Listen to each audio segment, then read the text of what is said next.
parler concrètement du riz. Nous avons eu du riz à Covier qui n'a pas pu être vendu, mais en même temps, quand vous allez en Guinée, le riz se vend sur la mer. Donc, c'est des exemples qui peuvent vraiment, dans un premier temps, avoir l'air un peu beaucoup plus compliqué, mais quand on se met à la tâche, les questions d'investissement ne peuvent pas être négligées. Nous avons besoin de ces infrastructures pour sortir ces produits de ce carcan-là. Donc, voilà, en grosso modo, les 5 problèmes qui minent un peu le secteur de manière agrégée, mais quand on va encore beaucoup plus, on peut trouver vraiment des problèmes spécifiques qui sont... Là, vous avez parlé du cadre, de l'organisation également, et quand nous passons au niveau de chaque localité, on remarque que les femmes sont prépondérantes dans le secteur et que la plupart se retrouvent au marché. Le problème se trouve là. Est-ce que nos marchés répondent? Est-ce que les femmes qui arrivent au marché arrivent sincèrement dit à établir l'équilibre des prix? On arrive sur nos marchés à établir l'équilibre pour que ces revendeuses, que les producteurs également puissent tirer profit. Voilà. Donc, ça, la question de profit au niveau... Bon, d'abord pour la question des femmes. La question des femmes, c'est la question genre. Et c'est une question très importante. Quand on fait face, on a plus de 50% des acteurs, plus de 50%. Je suis sûr qu'avec les statistiques, ça va dépasser, qui composent le secteur. Donc, ça veut dire que les femmes sont prépondérantes dans le secteur et on ne peut pas développer une politique sans prendre en compte le facteur genre. Alors, dans un deuxième temps, il y a des outils nécessaires pour que les marchés puissent vraiment être des marchés compétitifs, des marchés qui apportent, qui améliorent le revenu de ces femmes-là. Les outils commencent par quel niveau? Nous avons la question de la question des instruments de mesure. Aujourd'hui, vous allez voir que pour les produits agricoles, nous utilisons toujours les bols. Mais regardez un peu comment ça se mesure. Dès que vous arrivez au marché, vous allez voir si c'est le client qui doit mettre lui-même son bol. Il met beaucoup de gari, il entoure avec sa main le gari et maintenant il ajoute encore et puis il verse. Alors que la dame est partie dans un champ pour récolter parce qu'elle ne maîtrise pas ses coûts, le coût de transport, le coût de tout ce qu'elle a eu à dépenser. Elle vient au marché, elle vend dans le bol. Donc ça fait qu'elle est obligée de dilapider son produit pour le consommateur final. Mais si on revient à des instruments de méthodologie assez corrects, au kilo par exemple, elle sait que ça c'est le kilo de riz qu'elle doit vendre. Et ça coûte tant. Donc tu n'as plus à venir dire le bol, et d'ailleurs même le bol, ce n'est même pas uniforme sur tout le pays. Le bol de Lomé est différent du bol de Tchévier, le bol de Tchévier est différent du bol de Notien, différent du bol de 5AC, tout ça, ce n'est pas normal. Donc il faut arriver à des instruments de mesure qui permettent de valoriser ces produits. Donc ces instruments de mesure sont la base même de toute activité ou bien de toute amélioration des conditions de vie de ces femmes. Il faut les amener à pouvoir faire les trucs au niveau. Voilà. Maintenant aussi, c'est les prix sur le marché. Les prix sur le marché, voilà. Si on se trouve dans une économie de marché, donc on va dire que c'est le marché qui guide les prix. Donc il y a aussi la question de spéculation qui existe. Il faut qu'on élimine les spéculations. Pour ceux qui spéculent, laissent les gens vendre à un prix beaucoup plus bas et après viennent déverser les produits sur le produit et sur le marché. Il faut pouvoir l'arrêter pour harmoniser les prix. Moi, je ne suis pas forcément d'accord que l'État décrète quelquefois pour dire le bol de maïs est à 600 francs, quel que soit le niveau ou bien quel que soit le lieu. Moi, je pense que il faut laisser les produits prendre de la valeur. On va chercher ces produits à bas prix, mais est-ce que c'est vraiment les coûts de production? Est-ce qu'on maîtrise le compte d'exploitation de ces paysans qui sont en train de produire? Il faut laisser que nous puissions évaluer réellement quels sont les coûts de production de ces produits. Le plus souvent, ce sont les femmes qui créent cette pénurie pour pouvoir augmenter les prix. Voilà. Est-ce que c'est pas les producteurs eux-mêmes qui qui font de la spéculation, c'est les femmes, et elles créent des pénuries, surtout lorsqu'il s'agit des denrées alimentaires, le maïs, par exemple, elles créent des pénuries, et maintenant ça entraîne une flambée de prix sur le marché. Voilà pourquoi l'intervention de l'État à travers l'ensemble. Voilà, est très nécessaire. Mais en même temps, il faut se dire... Est-ce qu'il faut laisser le marché le libre comme les capitalistes? Oui, moi je pense qu'à partir du moment où le stock régulateur est constitué, il faut laisser le marché aller comme il doit aller. Parce que quoi? Parce que moi je dis, l'exportation, ce n'est pas le devoir de l'État, c'est plutôt le devoir du producteur. Si nous voulons améliorer les conditions de vie de ces acteurs, il faut les laisser aller vers le marché. Parce que, quelle que soit la redistribution que l'État fait, elle ne pourra donner satisfaction à tout le monde sur le territoire. C'est seules les activités économiques qui se développent qui peuvent amener un certain revenu substantiel aux acteurs. Tant que les acteurs ne pourront pas aller eux-mêmes sur les marchés régionaux, sur les marchés internationaux pour vendre, moi je pense que c'est tout simplement pour dire que l'action de l'État est importante, mais s'arrête à un certain niveau pour permettre aux acteurs de pouvoir s'émanciper sur le marché. Parce qu'il n'y a que l'émancipation, il n'y a que ce facteur humain qui arrive à déployer toutes ses capacités qui peut vraiment améliorer les conditions de vie de ces opérateurs sur le marché. Enfin, ce n'est qu'un point de vue. Moi, je pense que... Maintenant, parlons des marchés. Est-ce que les marchés ont conçu des cadres qui répondent réellement à l'exercice? Bon, je pense que la question de... Nous sommes... il y a certains qui répondent et certains qui ne répondent pas. Donc, nous avons aujourd'hui des marchés où... Prenez par exemple le Ghana. La dame qui arrive au marché le matin, qu'est-ce qu'elle voit? C'est le daily market. C'est-à-dire que quel est le cours des devises. Moi, je ne sais pas quelle dame aujourd'hui arrive au marché et se demande quel est le cours entre le C10 et peut-être le franc CFA. Par contre, donc pour des marchés émancipés, comme les marchés que nous trouvons un peu dans les pays qui sont vraiment beaucoup plus émergents que nous, donc c'est des dames qui arrivent à apprécier aujourd'hui à combien je dois vendre. Mais ici, c'est une tendance. Dès que vous arrivez au marché et qu'on vous dit le bol aujourd'hui est à 300, tout le monde se met à vendre à 300. C'est par rapport aux autres marchés. Voilà, par rapport aux autres marchés, c'est à 300. Mais on ne sait pas concrètement qu'est-ce qui motive cette tendance de prix. Et comme vous l'avez dit, si des dames se prêtent à jouer tout simplement à la spéculation, donc ça veut dire qu'il y a une infime partie qui joue à la spéculation et toutes les autres au détriment de toutes les autres parties. Donc cette question de renforcement de capacité se pose. Il faut que aujourd'hui les gens ne prennent plus leurs activités comme si c'était des activités subtiles. Il faut qu'ils se disent que si moi je suis commerçant de gari, ou bien je suis commerçant de gari, je suis commerçant de ceci, d'épices, il faut que je connaisse mieux c'est quoi l'épice, pourquoi les gens l'utilisent, à quelle fin, et quelle est sa représentation au niveau du panier de la ménagère.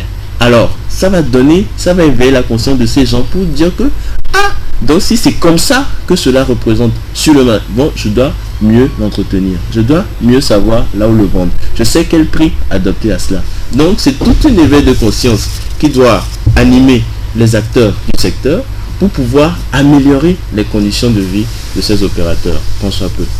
Voilà. Mis à part les marchés, on a parlé du taux de bancarisation. Quelle stratégie pour amener tous ces acteurs évoluant dans le secteur informel à aller vers les gestions de microfinance, les banques, pour pouvoir avoir accès à leurs services. Voilà. Parce que le problème existe là, lorsque les marchés, on a connu les incendies, les marchés, c'est plusieurs milliards qui sont partis en feu, en fumée, comme ça, et le feu a pris de l'argent liquide. Comment amener tous ces acteurs, que ce soit le maçon, les menuisiers, tous ceux qui évoluent dans le secteur, à aller vers les gestions de microfinance? Alors, moi, je suis plus dans la dynamique où il faut aller à une spécialisation. Parce qu'il n'y a que la spécialisation qui donne des activités ou bien qui donne une certaine efficacité à l'action. Je n'ai rien contre les microfinances, mais je pense qu'on peut faire mieux que les microfinances.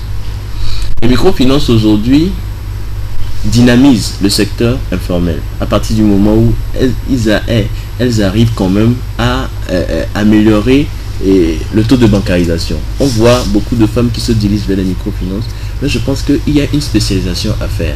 Il faut qu'on détermine réellement la microfinance fait quoi dans le secteur. Est-ce que c'est une microfinance chargée du commerce? En ce moment, nous avons des banques de spécialisation. Aujourd'hui, on n'a pas une banque aujourd'hui qui ne s'occupe que de l'agriculture. C'est dommage.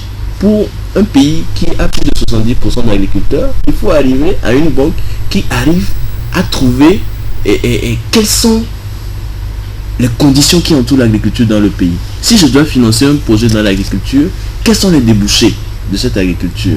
Au lieu de dire que nous avons des risques et que nous les supportons à plus de 24% de taux d'intérêt. C'est pas normal.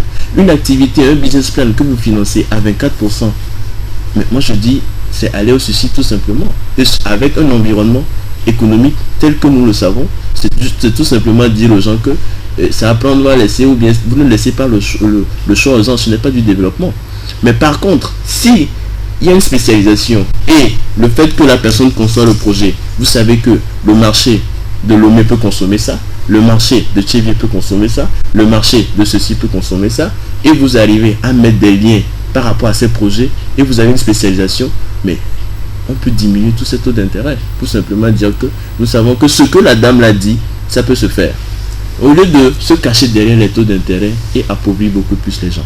Donc ça, c'est un premier facteur. Il faut arriver à spécialiser les banques, à identifier réellement qu'est-ce que la banque fait. On peut même aller sur les émigrants, avoir rien que une banque pour les services de transport.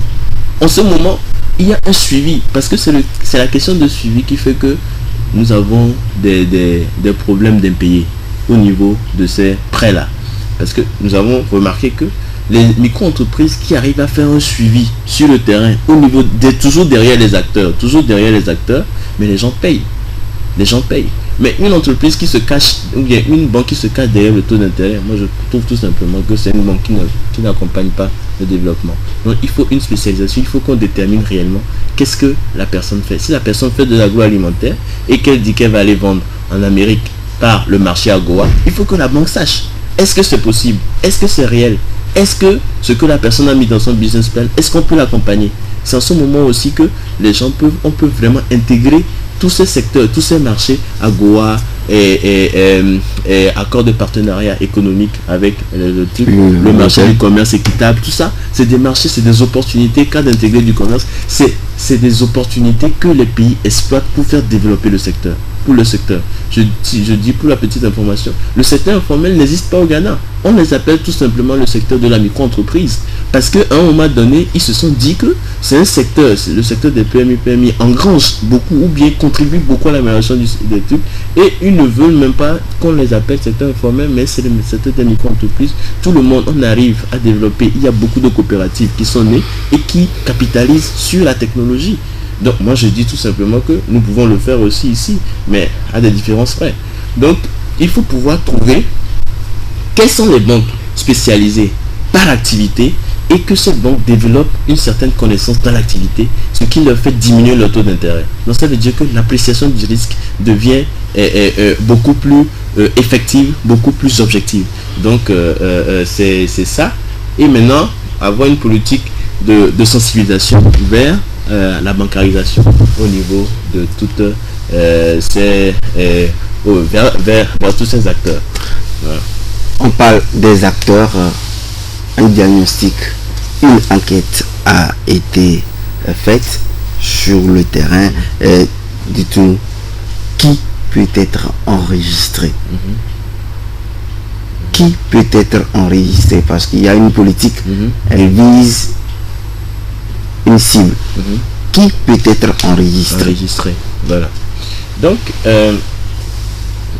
ça amène à parler de la catégorisation des catégories, et je tiens à rappeler que le secteur traditionnel de la micro-entreprise, les acteurs se définissent par rapport à 3 critères. 3 grands critères. Le premier critère, c'est l'organisation de l'entreprise. Est-ce que l'organisation légale de l'entreprise, est-ce que l'entreprise a été légalement recensée ou bien légalement organisée? Alors, il y a la question de propriété. À qui appartient l'entreprise? Est-ce que, voilà. Et là, le troisième critère, qui est aussi un critère très fondamental, c'est le type de comptabilité qu'on retrouve au sein de ces entreprises. Donc, ces 3 critères sont les 3 critères fondamentaux et qui différencient les secteurs, le secteur informel au niveau de tous les pays. Sur la base de ces critères, nous pouvons catégoriser les acteurs du secteur en 4 grandes catégories.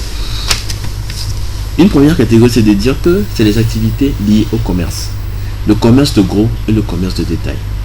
Donc, nous avons les magasins, les petites boutiques que nous trouvons, le commerce de gros, le commerce de détail. Et nous avons un deuxième pan de la chose qui dit qu'il y a le secteur des services. Dans ce secteur de services, vous avez le transport, taxi, moto, taxi, auto. Vous avez la restauration, tout ce qui comporte le secteur des services. Maintenant, vous avez aussi le secteur de l'agroalimentaire. L'agroalimentaire, c'est la transformation des produits agricoles voilà. Donc, c'est-à-dire que nous avons des produits dérivés, comme je viens de le citer. Vous avez du gari, du tapioca, tout ce qui relève de ça. Et vous avez aussi les activités qui sont liées aux mines. Vous avez les gens qui travaillent toujours le fer, qui travaillent toujours le diamant, l'or, tout ça. Vous avez quand même de ces gens-là qui existent et dont on peut améliorer les activités. Et ajouter peut-être l'industrie en gros, la petite industrie, l'artisanat c'est de production. Donc nous avons la sculpture, le macramé, tout ça, tous ces opérateurs peuvent être recensés. Donc voilà un peu les acteurs qui peuvent aujourd'hui bénéficier de cette politique. Voilà.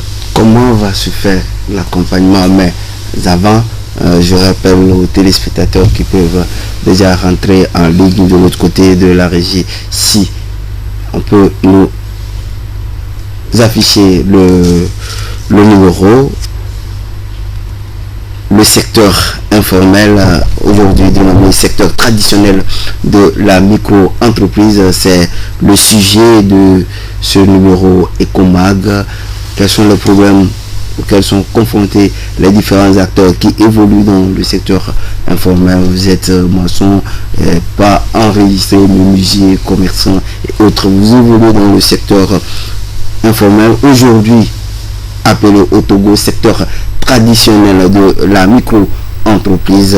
Le sujet fait l'objet de ce numéro Ecomag. Le numéro est donc affiché. Nous sommes sur ce plateau avec Thiasso Akaya, économiste consultant. Il a également participé à l'élaboration de cette politique. Il est sur ce plateau pour essayer de donner, faire une analyse des différents aspects de cette politique du secteur informel au Togo. Et la ligne donc est ouverte pour vous. Nous poursuivons l'édition du Togo concrètement par rapport à ça. Les différents acteurs ont été identifiés. Comment donc va se faire l'accompagnement? Parce que l'idée est de parvenir, de donner tous ces acteurs au secteur formel. Voilà. Alors, avant de parler du... Allô? Bonsoir. Bonsoir, monsieur. À qui ai-je l'honneur? À monsieur Kébouin. Monsieur Kébouin, votre question? C'était juste pour encourager monsieur Akaya. Oui. Vraiment, il a vraiment percé. Oui. Il m'étonne beaucoup, quoi. Ah. Vraiment, je le félicite sur ses réflexions bien. Mais c'est juste pour lui poser la question concernant les microfinances. Oui. En fait, les microfinances nous aident beaucoup dans ce pays. Oui. Bon, la façon de... Je sais qu'il n'a pas dénoncé les microfinances, mais la façon de regarder les microfinances, il ne faut pas que ça porte préjudice aux microfinances. Je pense que Monsieur Akaya, pensez à la spécialisation de ces institutions de microfinance. Qu'avez-vous concrètement? Non, bon, c'est que, franchement, les microfinances n'arrivent pas à financer l'agriculture. Oui, effectivement. Parce que les risques dans l'agriculture est très élevé, compte tenu des aléas climatiques. Voilà. Est-ce que c'est aller sur le terrain pour nous éclaircir? D'accord. Merci beaucoup. Merci. Là, le téléspectateur est revenu par rapport à une de vos analyses relatives aux institutions de microfinance qui sont appelées aujourd'hui à se spécialiser, comme ces institutions sont nombreuses, à se spécialiser et à accompagner le secteur informel. Voilà. Donc, c'est un peu ça aussi, sa question. Je remercie d'abord M. Kevin pour la question. Et ce que je voudrais aussi, pourquoi je veux qu'on aille à la spécialisation. Ici, vous avez un discours dans nos pays qui tend à signifier que quand il y a anomalie climatique, il n'y a pas de production. Maintenant, quand le climat est bon, donc ça veut dire qu'il y a production. Mais je pense que je n'ai jamais entendu en Europe que c'est parce qu'il y a eu la neige qu'il n'y a pas eu beaucoup de production, ou bien c'est parce qu'il y a eu l'été qu'il y a beaucoup de production. Donc ça veut dire que nous ne pouvons plus aujourd'hui nous attarder sur des questions de climat. Donc on ne peut pas, c'est pour ça que la spécialisation est importante. Aujourd'hui, une banque qui se dit moi je finance l'agriculture doit s'attendre à ces questions. Mais si on n'arrive pas à développer cette aptitude à dompter le climat, c'est quoi? C'est l'investissement. Il faut pouvoir irriguer les champs. À partir du moment où il n'y a pas de pluie, au moins on sait que il y a cette irrigation, il y a des barrages, il y a des cours d'eau. Il faut pouvoir avoir des banques qui financent cela aussi. Ce n'est pas de dire que j'ai un champ d'un hectare ou bien de peut-être de 10 carrés et que je vais aller chercher l'argent tout en se le mettant à la merci de la nature. Non. Il faut qu'on arrive à... C'est pour ça que je parle de spécialisation. Une banque aujourd'hui qui se dit, moi, je suis là pour développer l'agriculture, il ne doit pas avoir de problème de crédit au niveau de l'agriculture. Parce que si on aménage une zone, un client qui vient